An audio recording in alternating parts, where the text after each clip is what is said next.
Throughout the film, we see two different versions of Free City, how the characters see the world and how the players see the world. When we're following Ryan Reynolds, we're actually following Ryan Reynolds, the actor. However, the few times we see the game from Jodie Comer and the YouTube and Twitch and developer people's perspective, we see the game as it's really supposed to look, like a horrible early 2000s pre-rendered cutscene. Now this would all be well and good if they didn't try to make it a plot point.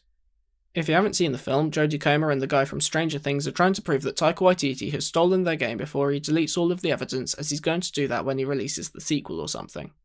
A key piece of evidence that they're able to find is that on Ryan Reynolds' blinds, he is able to see a reflection of their game.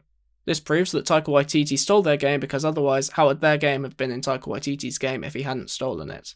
My problem with this, of course, is that the film suggests that Ryan Reynolds doesn't see his world as it actually is, but rather as it would be if everything was photorealistic, or at least lit realistically.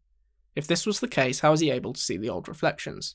If the old reflections were part of the world as he saw it, he wouldn't look like Ryan Reynolds, he'd look like a horrible video game version of Ryan Reynolds.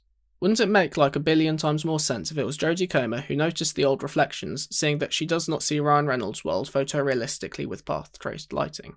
I would like to say that I'd just seen the film and this was all freshly on my mind, but in reality I saw this film over a year ago and this has been haunting me ever since.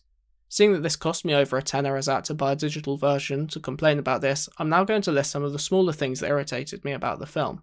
1. When they realise that Ryan Reynolds is an NPC and not a player, they state that there isn't a button to kiss in the game. There's not a button for that. Jodie Comer then says that he found the button, then later she finds the button. People on Reddit don't think this is a plot hole, but fuck them and their mums. It still annoyed me, and I don't believe they would have bothered to hack in a kissing emote.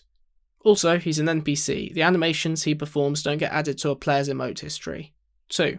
Why does Chris Evans care about brand integration? Does he play Fortnite and get surprised whenever he sees someone using his character's gadgets or skins? I suspect he has better things to worry about than this wank. I feel I shouldn't need to mention that the point of them being added to the game would be for everyone to know about them being added to the game. 3. The depth of field was really horrible and distracting. 4. The trailer references how Disney releases the same films twice. It's a nice joke, but it's not really relevant to the film. I know this nitpick isn't really relevant to the film itself, but this trailer joke wasn't really relevant to the film itself either. That's my lame excuse for bringing this up. 5. Yes, Ryan Reynolds was also in Deadpool. You're being very clever by putting this poster there. I think this is just me being unfair and grumpy, but I'm allowed to be unfair and grumpy because of how much of a hassle it is to get a 4K version of a film in desktop. Anyway, other than it driving me fucking insane for over a year, it's a pretty good film. Maybe watch it at some point if you've got one of the things it's streaming on.